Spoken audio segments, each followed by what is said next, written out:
നമുക്കിന്ന് നല്ല ടേസ്റ്റി ആയിട്ടുള്ള ചോക്ലേറ്റ് കേക്ക് ഉണ്ടാക്കിയാലോ. ഇത് ഐസിങ് ഒന്നും ചെയ്യേണ്ട കാര്യമില്ല കേട്ടോ, അങ്ങനെ കഴിക്കാൻ നല്ല ടേസ്റ്റാണ്. അതിനായിട്ട് 200 ഗ്രാം ഡാർക്ക് കോമ്പൗണ്ട് ചോക്ലേറ്റും 100 ഗ്രാം ബട്ടറും കൂടെ മെൽറ്റ് ചെയ്തെടുക്കുക. ഡബിൾ ബോയിൽ ചെയ്ത് മെൽറ്റ് ചെയ്താൽ മതി കേട്ടോ.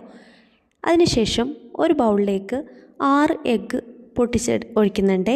അതിൻ്റെ കൂടെ വാനില എസൻസും കൂടെ ചേർക്കുന്നുണ്ട്. ഞാനിവിടെ 2 കിലോ അളവിലാണ് കേക്ക് ഉണ്ടാക്കുന്നത്. അതുകൊണ്ട് തന്നെ 2 കപ്പ് പൊടിച്ച പഞ്ചസാരയാണ് കേട്ടോ ചേർക്കുന്നത്. 1 കിലോ അളവിലാണ് നിങ്ങൾ ഉണ്ടാക്കുന്നതെങ്കിൽ 1 കപ്പ് പൊടിച്ച പഞ്ചസാര ചേർത്താൽ മതി. അതായത് 250 ഗ്രാം. ഇവിടെ നമുക്ക് വിസ്ക് വെച്ചിട്ട് ചെയ്താൽ മതി കേട്ടോ. പഞ്ചസാരയും എഗ്ഗും നന്നായിട്ട് അലിഞ്ഞ് ചേരണം എന്ന് മാത്രമേ ഉള്ളൂ. അതുകൊണ്ട് വിസ്ക് വെച്ചിട്ടും ചെയ്യാൻ പറ്റും. ഞാനിവിടെ ബീറ്ററാണ് യൂസ് ചെയ്യുന്നത്. 2 കപ്പ് ഫ്ലോറാണ് നമ്മൾ ഇവിടെ ഉപയോഗിക്കുന്നത്. അതായത് 400 ഗ്രാം മൈദയും 100 ഗ്രാം കൊക്കോ പൗഡറും. ഇത് മാത്രം മതി കേട്ടോ. ബേക്കിംഗ് പൗഡർ, ബേക്കിംഗ് സോഡ ഒന്നും ചേർക്കേണ്ട ആവശ്യമില്ല. ഞാനിവിടെ ഇത് 3 തവണ അരിച്ചിട്ടാണ് ചേർത്തിട്ടുള്ളത്. ഇത് ചേർത്തതിന് ശേഷം ആദ്യം മെൽറ്റ് ചെയ്ത് മാറ്റി വെച്ചിരിക്കുന്ന ബട്ടറും ചോക്ലേറ്റും കൂടിയുള്ള മിക്സും 1/4 ടീസ്പൂൺ ഉപ്പും കൂടാതെ 150 ഗ്രാം സൺഫ്ലവർ ഓയിലും കൂടെ ചേർത്ത് കൊടുക്കുന്നുണ്ട്. സൺഫ്ലവർ ഓയിൽ ചേർക്കാൻ ഇഷ്ടമില്ലെങ്കിൽ 100 ഗ്രാമിൻ്റെ കൂടെ ഒരു 100 ഗ്രാം കൂടെ ബട്ടർ നമ്മൾ ചേർത്ത് കൊടുത്താൽ മതി. അതായത് ടോട്ടലി 200 ഗ്രാം. സൺഫ്ലവർ ഓയിലാണെങ്കിൽ 150 ml സൺഫ്ലവർ ഓയിൽ ചേർത്ത് കൊടുക്കുക.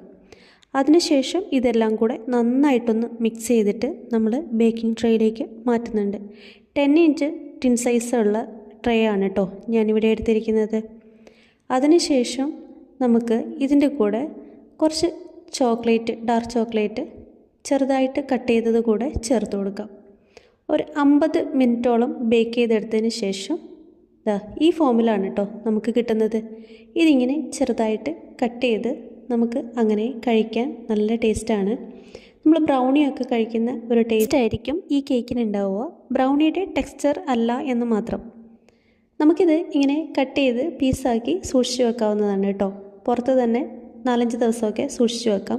കുട്ടികൾക്ക് ഈവനിങ് സ്നാക്കായിട്ടൊക്കെ നമുക്കിത് കൊടുക്കാവുന്നതാണ്.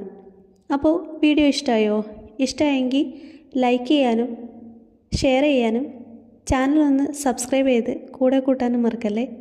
Thank you for watching.